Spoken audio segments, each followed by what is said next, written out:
Is this the curse of Oprah Winfrey once again? Hi, good morning. Neil Sean here in the heart of London. Thanks for joining me today. Hope you're all keeping well. Lovely to see you, as I often say. I know. Don't know how you're feeling today, but of course it's a start of another busy week, isn't it? Where do the weeks go? Marching into February already. Can anybody remember what happened in January? No, can you? Because I can't. It just seems to be dark days, cold, getting up, going to work, going to sleep, all that sort of thing, and basically trying to survive, isn't it? It really is all about that.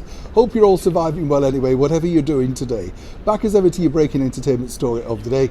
As we know, Oprah Winfrey, seemingly, whatever she does, doesn't come out too well lately. Now, let's go right back, in fact, when you think about it. It all started when she sat down with Michael Jackson. Who remembers that big interview way back in the 90s? It was one of the most watched interviews, and this is pre-social media because it was his opportunity to get his version of events out.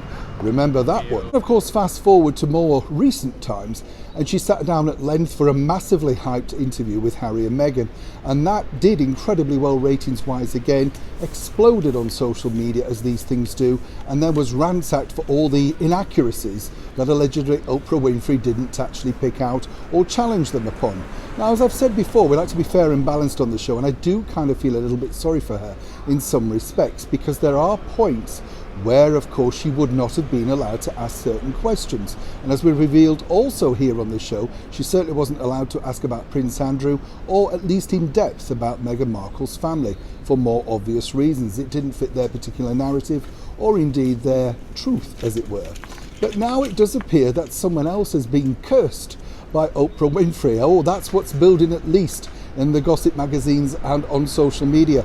We're talking about the Caesar of Palace, the person that never showed, Adele.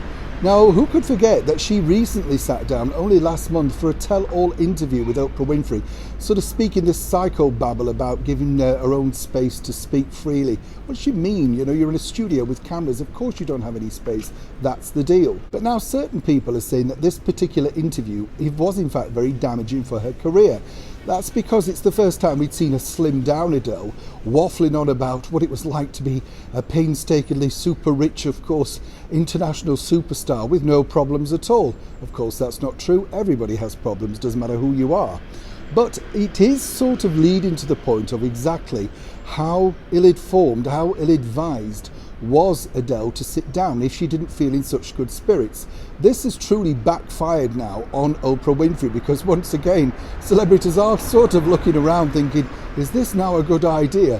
Whereas at one point, you know, if you were invited to sit opposite the international icon of US television, that's her moniker, not mine, let me tell you, then it was kind of good. You know, you were sort of assured that you were going to get a big audience, and that audience in turn would help book sales, record sales, movies, whatever you were planning.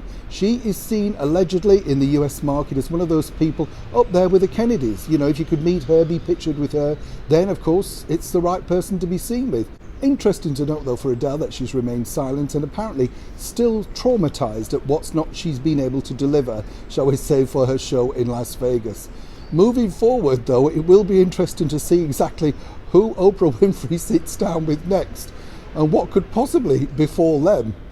Also, I don't know if you know this, but the one person, get this, that Oprah would truly love to sit down with, as if this is truly going to happen though, of course, but this is the person that she has got her sights on, was none other, or is none other, should I say, than our gracious Majesty the Queen. She said she is the only person that we don't know truly anything about, and she feels that she could be the right person to unlock the key to the magic that is, of course, our gracious Majesty the Queen. Now, seriously, what hopes has Oprah for that? Neil Sean in the very heart of London.